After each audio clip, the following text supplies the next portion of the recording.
먼저 시청하시기 전에 STV 상승방송 구독과 좋아요 눌러주세요. 여러분 안녕하십니까? 치유와 생존, 도통문화를 전하는 동방신선학교 개벽뉴스입니다. 다가오는 후천 새 문명의 비전이 담긴 삼신일체 상제님과 수부님의 새 역사 이야기, 도전 말씀으로 시작하겠습니다.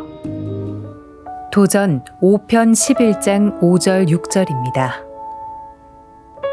상제님께서 장차 신문명이 나타나리라 하시고 또 말씀하시기를 우리나라 문명을 세계에서 배워가리라 하시니라.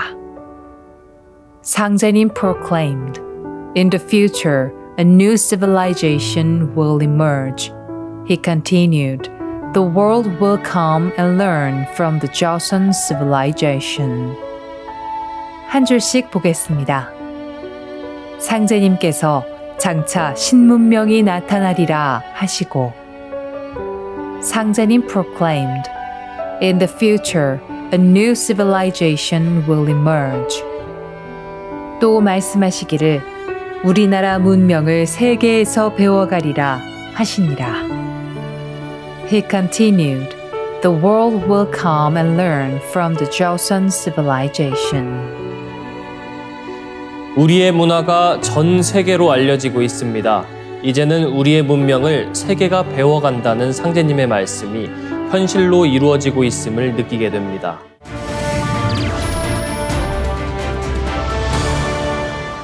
이어서 지구촌 개벽 소식입니다. 8월 26일 일본 니테레 뉴스에서 일본 내 최고 부자인 야나이 타다시 유니클로 회장이 일본 경제의 앞날이 어둡다고 전망했습니다. 그는 유니클로 재단에서 후원하는 방글라데시의 아시아 여자대학의 졸업생들이 옥스퍼드 대학, 콜롬비아 대학, 파리 정치학원 등에 진학하거나 정부 단체, 세계은행, 세계보건기구, 글로벌 기업 등에서 활약하고 있지만 유감스럽게도 일본에서 일하는 졸업생은 한 명도 없다고 말했습니다. 이어 그는 일본은 안타깝게도 30년간 성장하지 않았다.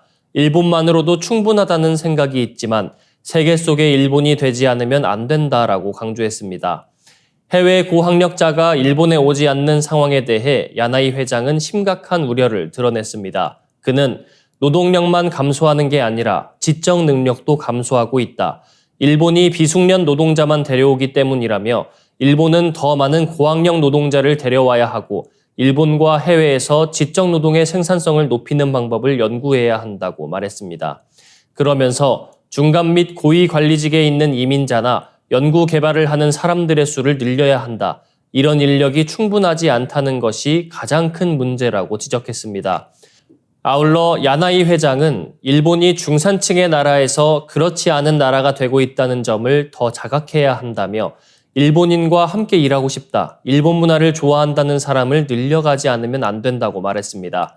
또 그런 사람들에게 일본에서 함께 일하지 않겠느냐고 권할 수 있는 사회, 일본에서 살고 싶다고 할 수 있는 사회를 만들어야 한다고 강조했습니다.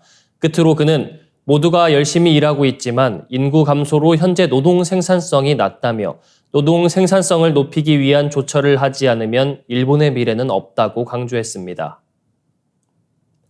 다음 뉴스입니다. 최근 5년간 폭염으로 폐사한 가축이 724만 마리에 이르는 것으로 집계됐습니다. 농림축산식품부 자료를 보면 폭염에 따른 가축 폐사 건수는 올 들어 8월까지 104만 마리로 이미 지난해 전체 92만 마리를 뛰어넘었고 2019년 이후 가장 많았습니다. 폐사 가축을 종류별로 보면 닭이 607만 마리로 가장 많고 돼지가 32만 마리, 오리 17만 마리, 소 등 기타가 66만 마리입니다. 이로 인해 지급된 가축재해보험금만 648억 원에 이르고 있습니다. 재해보험금 지급으로 축산농가의 피해를 일부 보상할 수 있겠지만 경제적 손실을 완전히 만족시켜줄 수 없습니다. 또 대량의 가축 폐사가 일어나면 생산지 가격 인상 등의 각종 문제를 유발할 수도 있습니다. 2019년도에 폭염으로 폐사한 가축 수가 정점을 찍고 2020년에 그 수가 대폭 줄긴 했으나 이후 다시 증가 추세로 돌아선 뒤 올해 8월 22일에는 이미 전년도 폐사 수를 앞질렀습니다. 국민의힘 정희용 의원은 폭염으로 인한 가축 피해가 연일 지속되고 있다라며 농식품부와 지자체는 서로 긴밀히 협력하여 2차 피해가 발생하지 않도록 가축, 농작물, 농업인에 대한 신속한 지원이 필요하다라고 말했습니다. 이어 이상기후가 물가를 끌어올린다는 한국은행 보고서 발표로 많은 국민이 다가오는 추석 밥상 물가에 불안을 느끼고 있다라며 이상기후로 인한 가축과 농작물의 피해를 예방하기 위한 대책도 구체적으로 마련해야 한다라고 덧붙였습니다. 한편 세계 평균 기온이 15개월째 월별 최고 기록을 경신하는 등 기후위기가 현실로 나타나고 있습니다. 지구 온도 상승이 기후재앙을 막기 위한 마지노선인 1.5도를 이미 넘었다는 분석이 나옵니다. 하지만 가파른 온도 상승은 멈출 기미를 보이지 않고 있습니다. 이에 올해 여름이 가장 시원한 여름일 것이라는 전망도 나옵니다. 다음 뉴스입니다. 2019년 8월 아이슬란드 오크 화산에서 장례식이 열렸습니다. 700년 된 오크 예퀴들 빙하가 기후변화로 녹아내려 5년 전 소멸한 것을 추모하기 위한 빙하 장례식이었습니다. 몇 주 뒤에는 스위스 북동부 글라루스 알프스 산맥에서 피졸 빙하 장례식이 진행됐습니다. 피졸 빙하는 2018년 이후 조금씩 녹아내렸고 2019년에는 더 이상 빙하라고 할 수 없는 수준이 됐습니다. 미국 일간 워싱턴 포스트는 8월 25일 지구온난화로 이처럼 전 세계에서 수천 개의 빙하가 사라지고 있다고 보도했습니다. 베네수엘라는 올해 마지막 빙하를 잃었고 뉴질랜드에서도 적어도 264개의 빙하가 자취를 감췄습니다. 미국 서부에서는 20세기 중반 이후 400여 개의 빙하가 소멸했습니다. 스위스 연고지는 1000개 이상의 작은 빙하가 사라졌다고 집계했고 동아프리카에 남아있는 빙하는 2제곱킬로미터도 되지 않습니다.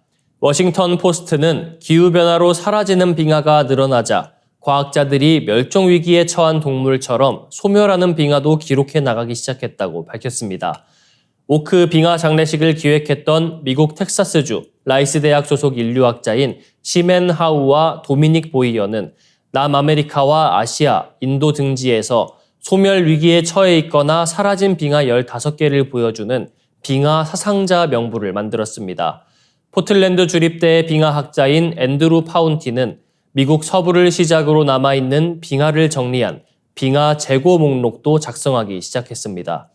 스위스 빙하학자 마티아스 후스는 세계적으로 10,000개가량의 빙하가 사라질 수 있다고 추정했습니다.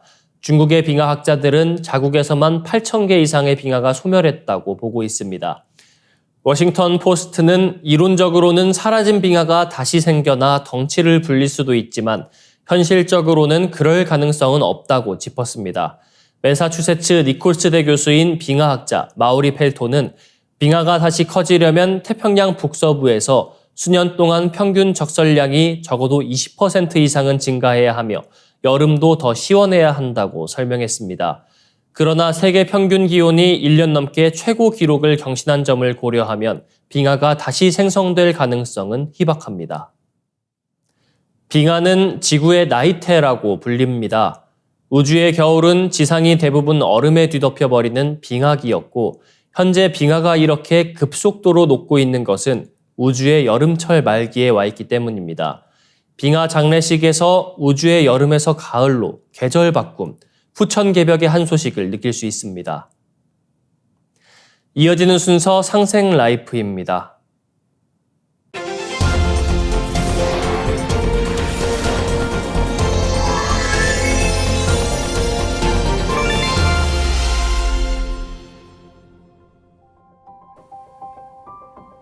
안녕하세요. 메디 하이브리드 시청자 여러분. 5장 6부에 대해 자세히 알아보는 5장 심화편. 오늘은 세 번째 시간으로 비장에 대해 알아보겠습니다. 우리가 보통 소화 기능을 이야기할 때 비위라는 말을 많이 씁니다. 인간이 생명 유지를 위해 꼭 필요한 것이 무엇일까요? 바로 공기와 음식인데요. 음식을 받아들이고 음식의 에너지와 영양분을 흡수하는 일을 하는 장부가 바로 비위입니다. 공기는 우리가 가만히 있거나 잠을 잘 때도 무의식적인 호흡 운동에 의해 받아들일 수 있지만 음식은 먹고 마시는 행동 내지는 노력을 함으로써만 받아들일 수 있고 음식을 먹을 때는 시각, 청각, 후각, 미각, 촉각의 오감이 모두 개입하기 때문에 개개인의 생활 환경 및 기호에 따라 천차만별의 식습관이 만들어지게 되고 이는 우리의 건강에 많은 영향을 미치게 되죠. 이번 시간에도 먼저 비장의 생김새에 대해 알아보고 현대의학에서의 비장의 기능, 한의학적으로 비장의 역할과 타 장부와의 상호작용에 대해 알아본 후 비위의 건강을 지키는 방법에 대해 알려드릴까 합니다. 이 비장의 생김새에 대해 알아보기 전에 우리가 이 비장이라는 장부에 대한 약간의 오해를 풀어야 하는데요. 과거 일본이 서양 문물을 받아들이는 과정에서 여러 영어 단어들을 한자어로 번역을 하게 됩니다. 그때 과거 우리말로 지라라고 하는 스플린이란 장기를 비장이라 번역하였고 우리말로 이자라고 하는 팬크리아스란 장기를 췌장으로 번역하였습니다. 따라서 지금도 이 비장하면 위장의 왼쪽 편에 위치한 지라를 떠올리는 분들이 많으실 겁니다. 하지만 장기의 기능과 위치, 형태를 종합하여 보았을 때 요즘의 한의학에서는 현대의학의 팬크리아스를 비장으로 보는 것이 맞다는 의견이 대부분이고요. 한의학의 비장의 기능 중에는 스플린의 기능을 일부 포함하고 있기 때문에 한의학에서 비장을 논할 때는 이 팬크리아스와 스플린을 포괄하는 개념으로 이해하는 것도 좋다고 생각합니다. 자, 그럼 이제 현대의학의 췌장의 모습을 살펴보겠습니다. 췌장은 위장의 바로 아래쪽 뒤편에 위치하고 있습니다. 크기는 15cm 정도이며 무게는 약 100g 정도로 복부 깊숙한 곳에 위치하고 있어 암이나 염증이 있어도 발견하기가 쉽지 않고 발견했다 하더라도 수술 등의 치료가 쉽지 않은 장기입니다. 췌장은 십이지장과 통로로 연결되어 있으며 쓸개에서 나온 쓸개즙이 췌장을 통과하여 췌장에서 나오는 소화효소와 함께 십이지장으로 분비되는 구조입니다. 췌장의 모양은 가늘고 긴데 마치 낫 모양과 같이 뾰족하게 휘어져 있는 모습이며 그 끝은 비장과 맞닿아 있습니다. 췌장은 혈액으로 호르몬을 분비하는 내분비 기능과 십이지장으로 소화액을 분비하는 외분비 기능을 동시에 수행하고 있는 장기입니다. 먼저 췌장의 소화 기능을 살펴보면 췌장에서 분비되는 소화액은 알칼리성으로서 위액의 산성을 중화시키는 기능을 하고 있습니다. 췌장액 속에는 탄수화물과 단백질, 지방의 3대 영양소를 모두 분해하는 효소들이 들어있어 소장에서 음식물에 에너지를 몸이 흡수할 수 있는 형태로 바꾸어줍니다. 다음에는 췌장의 내분비 기능인데요. 췌장은 피 속의 포도당 농도, 즉 전신세포의 에너지 공급을 조절하는 기능을 하고 있습니다. 공복 상태가 오래되고 에너지 소비가 많아 혈중 포도당 농도가 떨어지면 췌장의 랑게란스섬의 알파 세포에서 글루카곤이란 호르몬이 분비되는데 이 글루카곤은 글리코겐을 포도당으로 분해하여 혈중 포도당 농도를 높여 팔다리와 모든 장부에 에너지를 공급해 줍니다. 반대로 식사를 하거나 단 음식을 먹어 혈중 포도당 농도가 너무 높아지면 췌장의 베타 세포에서 인슐린이 분비되는데 인슐린은 혈중 포도당을 글리코겐이나 지방의 형태로 변환하여 포도당의 농도를 낮추는 역할을 합니다.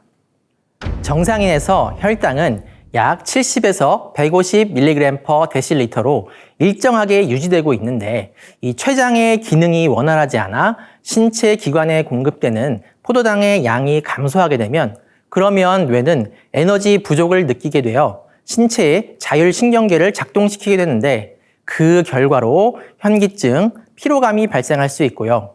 자율신경계가 항진되어 아드레날린이 분비되면 혈압 상승, 맥박수 증가, 가슴 두근거림, 떨림, 불안감 등의 증상이 발생할 수 있습니다. 다음은 한의학에서의 비에 대해 알아보겠습니다. 자, 우리가 음식을 먹고 음식물의 전기와 에너지를 흡수하여 신체와 정신 활동을 유지하는 데 사용하기까지는 이 소화, 흡수, 운반이라는 과정이 필요합니다. 한의학의 장부 생리로 살펴보면 이 비와 짝이 되는 장부인 위가 먼저 입을 통해 들어오는 음식물을 받아 저장합니다. 그리고 부숙이라는 과정을 통해 음식물의 형체를 걸쭉한 죽과 같이 영양분이 흡수될 수 있는 상태로 바꾸어주고요. 이후 소장에서 영양분의 청탁을 분별하여 맑고 정밀로운 물질은 비의 운화 작용을 통해 전신으로 보내지며 남은 찌꺼기는 대장으로 보내져 배설되게 됩니다. 위는 음식물을 저장하고 익히고 내려주는 음적인 역할을 하고, 비는 음식물의 전기를 상승시키고 전신에 뿌려주는 양적인 역할을 함으로써 우리 몸이 음식을 통해 에너지를 얻는 데 중추적인 역할을 하고 있습니다. 비위는 오행 중 토에 배속되는데요.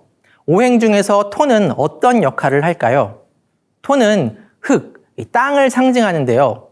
땅 위의 변화를 나타내는 육기 도표를 살펴보면 마치 이 지구가 만물이 살아가는 터전이 되는 것처럼 진술충미가 토가 되어 오행 변화의 바탕이 되면서 목, 화, 금, 수의 각 기운들을 조율하여 변화가 순조롭게 이루어지도록 하는 중심 역할을 하고 있습니다. 이 비위도 마치 토처럼 오장육부의 중심부에 위치하여 목, 화, 금, 수의 간, 심장, 폐, 신장과 밀접한 상호작용을 하고 있습니다. 예전 시간에도 알아보았듯이 이 간과 비는 소화작용과 혈당 조절에 있어서도 긴밀하게 작용하는데, 이 간에서 생성된 쓸개즙이 췌장을 통해 십이지장으로 분비되고 췌장의 근육화공과 인슐린이 혈중 포도당 농도를 조절하는 것이 주로 간에서 이루어지죠. 이 심장과 비는 경락으로도 연결되어 있고 비장의 기운이 부족해지면 바로 심장에 영향을 미쳐 건망증, 불면증 등의 증상이 나타나게 됩니다. 폐와 비의 경우 이 비가 음식에서 흡수한 전기가 상승하여 폐에 이르면 이 폐가 받아들인 천기와 합쳐져 우리 몸이 사용하는 근본적인 에너지인 종기를 만들어낸다고 하고요. 비와 신장은 서로 함께 수분 대사를 주관하고 신장이 가진 양기를 끌어올리는데 비가 작용하면서 서로 상호작용을 하고 있습니다. 황제내경에서는 비의 기능을 설명할 때 간의 지관이요 지주출원이라 하였습니다. 즉 마음속에는 생각이 있는데 이것을 의라고 하고 의 중에서 지가 나오고 만사는 지로부터 이루어진다라고 하였는데요. 우리의 정신 활동에 있어 비의 역할은 의지와 생각하는 힘이라 할 수 있습니다. 사색을 좋아한다거나 독서를 좋아하고 어떤 일에 있어 새로운 아이디어를 내고 이런 정신 활동을 비가 주관한다는 것인데요. 따라서 비장의 기운이 충만하면 사고력이나 집중력, 창의성도 강해지고요. 반대로 비장의 기운이 약해지면 사람이 깊이 생각하는 것을 싫어하게 되고 영화를 보더라도 철학적인 영화보다는 단순히 웃고 즐기는 오락 영화를 찾게 되는 경우가 많아질 수 있겠죠. 또 한의학에서는 비는 생담지원이라 하였습니다. 즉 담이 생겨나는 근원이라고 하였는데요. 그렇다면 담이란 무엇일까요? 우리가 음식을 먹고 흡수한 에너지를 수곡지기라고 하는데 이 수곡지기로부터 생성된 진액이 우리 몸 구석구석을 흐르면서 수분 대사가 이루어지게 됩니다. 그런데 우리가 몸을 움직이고 생활하고 오장육부가 활동하는 과정에서 일종의 노폐물이 만들어질 수밖에 없는데요.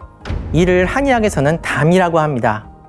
담은 끈적하고 탁한 상태로 몸의 여러 부위에 고여 있다가 폐를 통해 가래의 형태로 배출되게 되는데요. 한의학에서는 십병구담이라고 하여 대부분의 질병이 이 담에서 비롯한다고 하였습니다. 비장은 수곡의 기운을 전신에 운반하는 기능을 하는 장부로서 결국 담은 진액이 정체되고 변질되어 생성되는 것이기 때문에 이 비를 생담지원이라 하는 것입니다. 담은 잘못된 식습관이나 생활습관, 스트레스, 체질 등 여러 원인에 의해 생겨날 수 있는데 담이 쌓여 제대로 배출되지 못하면 소화불량, 두통, 피로감, 통증, 어지럼증 등의 증상이 발생할 수 있습니다. 오늘은 비장의 구조와 역할에 대해 알아보았습니다. 다음 시간에는 비장의 건강을 지키는 방법에 대해 이야기해 보겠습니다. 감사합니다. 이상으로 동방신선학교 개병 뉴스 마치겠습니다. 시청해주셔서 감사합니다.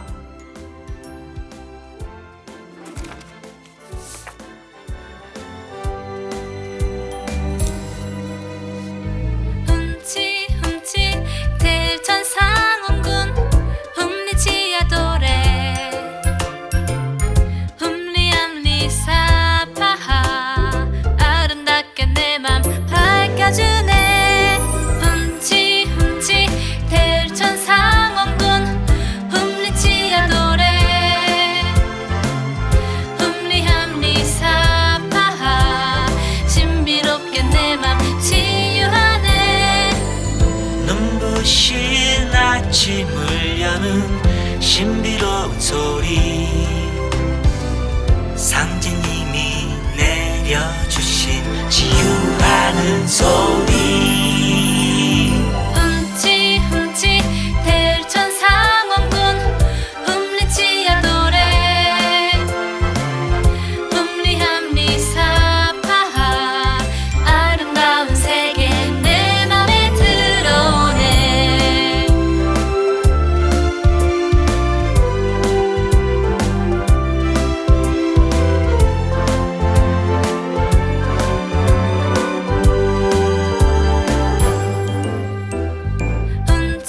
훔치 대천 상원군 훔리지야도래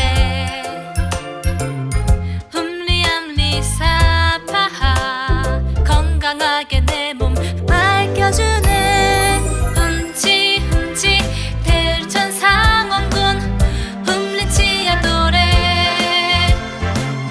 훔리암리 사파하 신비롭게 내 몸 치유하네 고요한 새벽을 여는 신비로운 소리 상제님이 내려주신 치유하는 소리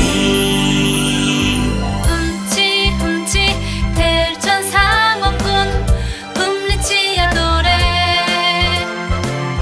훔리함리 사파하 신비로운 소리 내 몸에 들어오네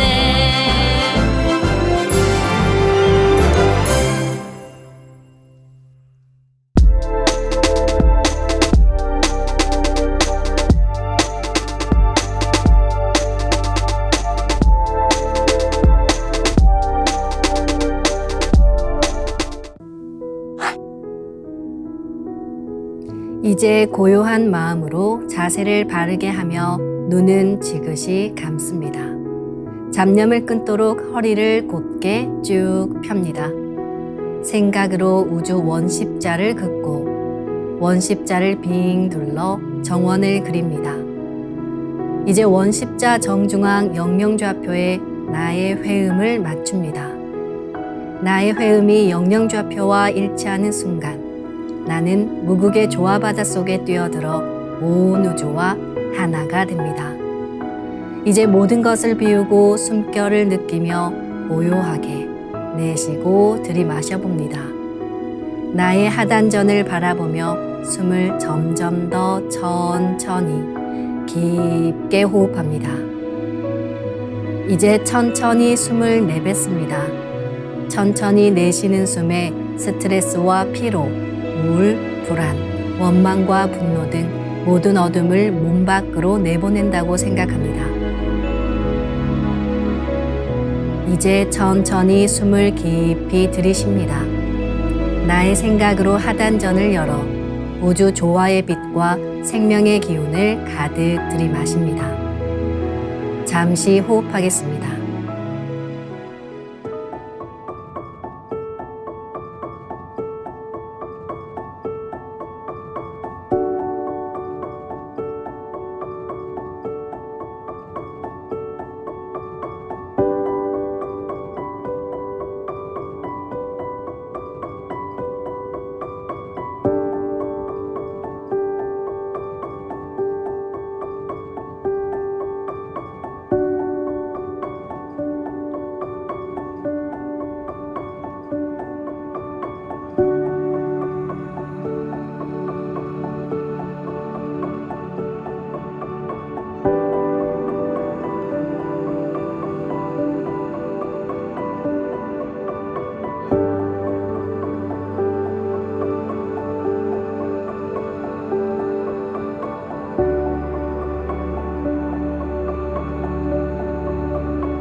다음에는 옴과 훔으로 우주 윤려의 조화빛을 내 안에 채우는 주문 수행을 하겠습니다. 이 대우주의 윤려를 내 몸에 실는 가장 지극한 소리가 바로 옴과 훔 사운드입니다. 옴과 훔 사운드로 수행을 하면 우주의 무궁한 빛의 기운이 내 몸에 꽉 차게 되고 호흡으로 수화가 순환 반복하면서 태토가 형성됩니다. 태토가 생성된다는 것은 내 몸의 면역력이 상승하고 내 삶이 건강해지며 무한한 자신감이 생기게 되는데요. 그 과정에서 자가치유가 함께 이루어집니다. 내 몸의 중심맥인 축맥을 따라 나의 숨결과 주문의 빛기운이 하나 되어 백회와 회음 사이를 함께 오르내립니다. 그럼 지금부터 마음으로 옴 하며 축맥을 따라 백회에서 회음까지 숨을 쭉 내립니다. 상단의 불기운이 축맥을 따라 아래로 쭉 내려오면 하단의 옴의 빛을 폭발시켜 붙입니다. 다음은 마음으로 훔 하며 축맥을 따라 회음에서 백회까지 숨을 쭉 올립니다. 하단의 물기운이 시원하게 위로 올라가면 머리 중앙에 홈의 빛을 폭발시켜 붙입니다. 지금부터 옴과 훔으로 소화 기운을 순환시키는 수행을 해보겠습니다.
우주를 낳은 율려소리, 옴과 hum을 바탕으로 신의 2대 여의주 주문인 시천주주와 태율주가 완성되었습니다. 율려조화의 두 주문, 시천주주와 태율주를 정성껏 송주하여 나의 하단전을 강화하고 상단을 정화하는 수행을 하겠습니다. 두 주문의 빛의 기운을 하단에 집중해서 넣으면 영원한 생명과 수행력의 바탕인 정단이 형성됩니다. 정단이 만들어질 때는 물과 관련된 영상이 자주 보이고 정단이 형성되면 하단에 빛의 알이 보이게 됩니다. 정단을 만들 때는 손동작을 주문 소리에 맞춰 하단에 주문의 기운을 넣어주는 동작을 반복하시면 됩니다. 시천주 조화정 영세불망만사지 지기금지 원의대강 시천주 조화정 영세불망만사지 지기금지 원의대강 시천주 조화정 영세불망만사지 지기금지 원의대강 시천주 조화정 영세불망만사지 지기금지 원의대강 시천주 조화정 영세불망만사지 지기금지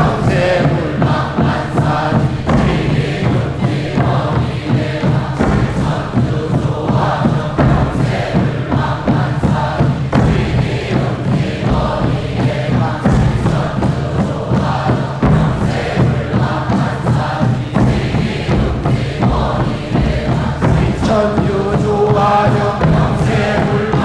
영세불망만사지 지기금지 원의대강 시천주 조화정 영세불망만사지 지기금지 원의대강 시천주 조화정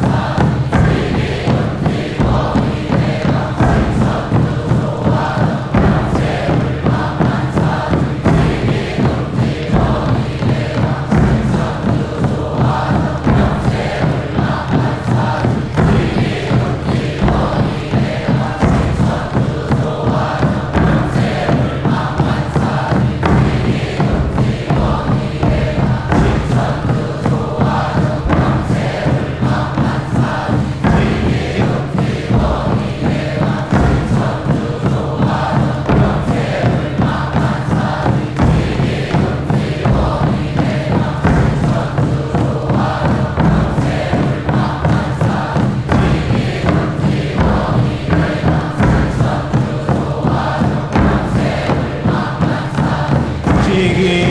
지기금지 원의대강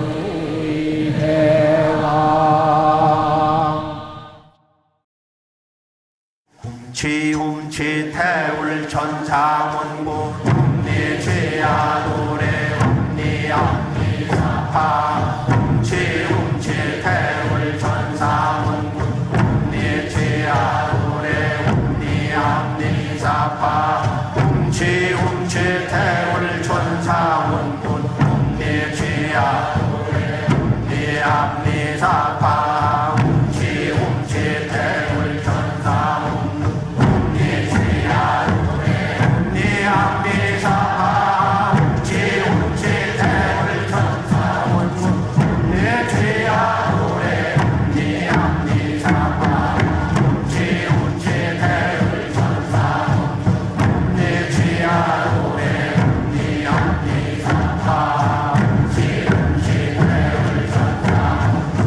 내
이제 빛의 유전자와 함께 내 몸의 기의 통로를 뚫는 정화 수행을 하겠습니다. 충맥과 임동맥은 탁하고 오염된 기운으로 매일 조금씩 막히기 때문에 날마다 세수하듯 매일 뚫어야 합니다. 충맥과 임동맥을 맑힌 만큼 천직 기운을 받아내릴 수 있습니다. 먼저 빛의 유전자로 광선 여의봉을 만들어 보겠습니다. 나의 손목에 백광의 빛 팔찌처럼 있는 상제님과 태어령님의 조화광채, 빛의 유전자를 생각으로 DNA 나선 형태처럼 꼬아 하나로 만듭니다. 하나로 합쳐진 두 분의 조화광채, 빛의 유전자로 길이 30cm, 직경 3cm의 막대기처럼 길쭉한 빛봉을 만들고 양 끝을 뾰족하게 하여 백회 아래에 수직으로 세웁니다. 충맥을 따라 생각으로 광선 여의봉을 백회에서 회음까지 위아래로 이동시키면서 막힌 곳을 진득하게 뚫어보겠습니다. 기천주 조하정 영세불망만사지 지기금지 원의대강 시천주 조하정 영세불망만사지 지기금지 원의대강 시천주 조하정 영세불망만사지 지기금지 원의대강 시천주 조하정 영세불망만사지 지기금지 원의대강 시천주 조하정 영세불망만사지 지기금지 원의대강 시천주 조하정 영세불망만사지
다음은 광선 여의봉으로 임동맥을 뚫겠습니다. 그럼 광선 여의봉을 생각으로 회음 쪽으로 옮깁니다. 임동맥을 뚫을 때는 호흡에 맞춰 뚫는 게 좋습니다. 회음에서 동맥을 따라 들숨으로 광선 여의봉을 올리고 인맥을 따라 날숨으로 내리며 임동맥을 정화하겠습니다. 지움치 태울 천사문구 네 죄야 노래 네 앞니 사파 지움치 태울 천사문구 네 죄야 노래 네 앞니 사파 지움치 태울 천사문구 네 죄야 노래 네 앞니 사파 지움치 태울 천사문구 내 죄야 노래 네 합리사파 지음치 태울 천사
이번에는 율려조화의 빛꽃 설려화를 심고 자가치유 수행을 하겠습니다.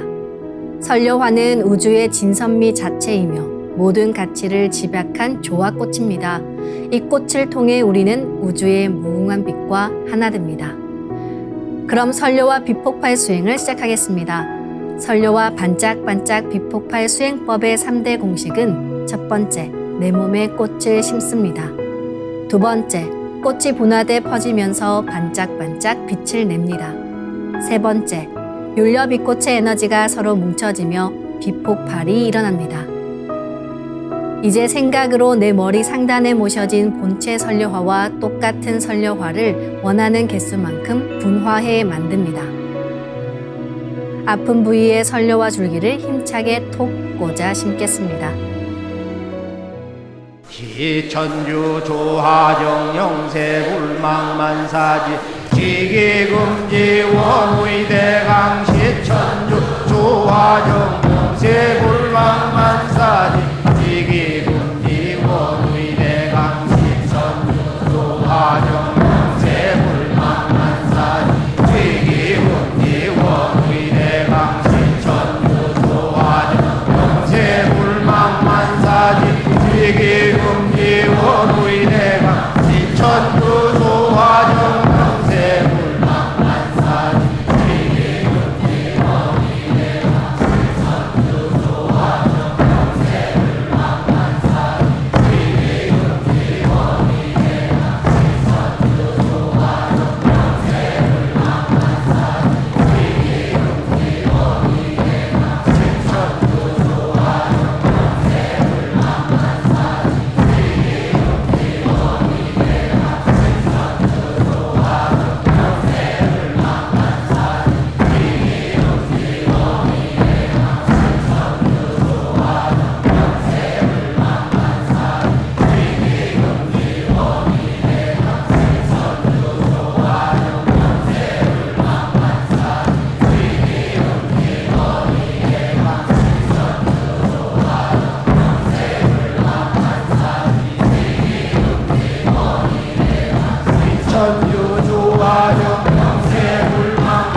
지기금지 원우의 대강 훔치 태울 천상원군 훔리지야 훔리합리사파 훔치 태울 천상원 훔리지야 노래 훔리합리사파 훔치 태울 천상원 훔리지야 노래 훔리합리사파 훔치 태울 천상원 훔리지야 노래 훔리합리사파 훔치 태울 천상원 훔리지야 노래 훔리합리사파 훔치 태울 천상원 훔리지야 노래 훔리합리사파 훔치 태울 천상원 훔리지야 노래 훔리합리사파 훔치 태울 천상원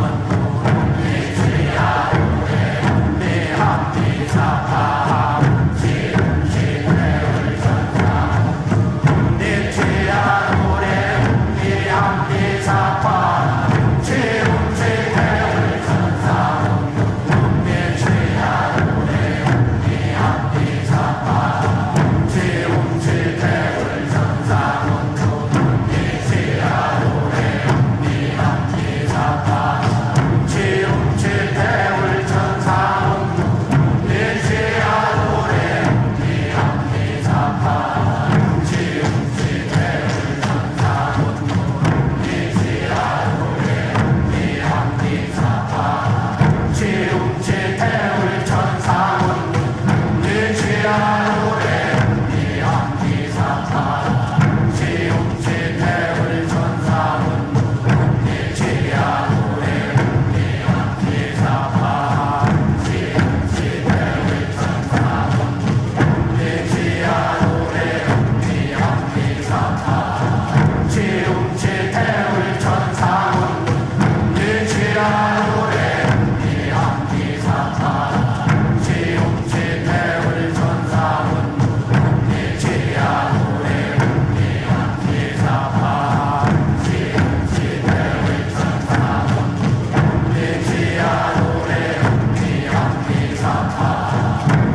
이천 중리도장 길병익. 저는 직업이 냉동창고 보수 전문 기사입니다. 그래서인지 온몸에 냉증 증세가 있었는데요. 특히 하체가 심해서 오래전부터 잠을 푹 자지 못했습니다. 그동안 한의원에서 침도 맞고 병원에서 물리치료를 받아왔는데요. 아무 소용이 없었습니다. 그러던 어느 날 지인의 권유로 대전에서 하는 대천제 행사에 참석했는데요. 그날 처음으로 도공을 했습니다. 도공을 어떻게 하고 어떤 마음으로 해야 하는지 잘 몰랐지만 가르쳐 주신 대로 한참 동안을 열심히 따라했습니다. 그런데 갑자기 저의 의지와 상관없이 양손이 움직이더니 냉증이 심한 하체를 쓰다듬었습니다. 그러자 뜨거운 불덩이 같은 것이 머리 위로 들어와 온 몸을 차례로 훑고 발바닥 쪽으로 빠져나갔는데 몸속의 냉한 기운이 사라지는 느낌을 받았습니다. 그날 집으로 돌아와 잠자리에 들었는데 그동안 시달려온 하체의 냉한 통증이 사라져 오랜만에 편안하게 깊은 잠을 잘 수 있었습니다. 서울 동대문도장 방정길. 하루는 도공 시작 전 종도사님께서 진식 호흡을 지도해 주셨습니다. 깊이 호흡을 하니 100회에서 회음까지 내 몸이 뚫리는 것을 느꼈습니다. 그리고 나서 도공을 했는데요. 두 손을 불끈 쥔 채로 간절한 마음을 담아 주문 한자 한자를 내 몸에 박는다. 몸의 기운으로 박는다는 생각으로 힘차게 시천주주와 태율주 주문을 읽었습니다. 훔치 네 글자가 파바박하고 내 몸에 박히는 느낌이 들었습니다. 제 주변을 온화한 기운이 감싸면서 순간 옥색과 흰색의 두 가지 색이 섞인 기분 좋은 시원한 기운이 제 가슴으로 쑥 들어오더니 척추를 타고 꼬리뼈로 쑥 빠져나갔습니다. 그 순간 제 요추 부분이 두두둑 하면서 척추가 펴졌습니다. 마치 잡아당긴 것처럼 척추가 세워졌습니다. 제가 60년 가까이 검도를 했는데 20년 전쯤에 다친 요추 4번이 항상 불편했습니다. 재활 치료를 지금까지 해오고 있고 별의별 치료를 다 해봤습니다. 하지만 항상 요추 4번이 불편해서 오래 앉아있기 어려웠습니다. 지병처럼 갖고 있던 통증이었는데 그 부위가 도공을 하면서 싹 나았습니다. 젊은 사람이 된 것처럼 허리가 펴졌습니다. 도공의 은혜에 고마움과 감사함에 집으로 가는 전철 안에서 펑펑 울었습니다. 민망해서 밤인데도 불구하고 선글라스를 끼고 눈이 퉁퉁 붓도록 울었습니다.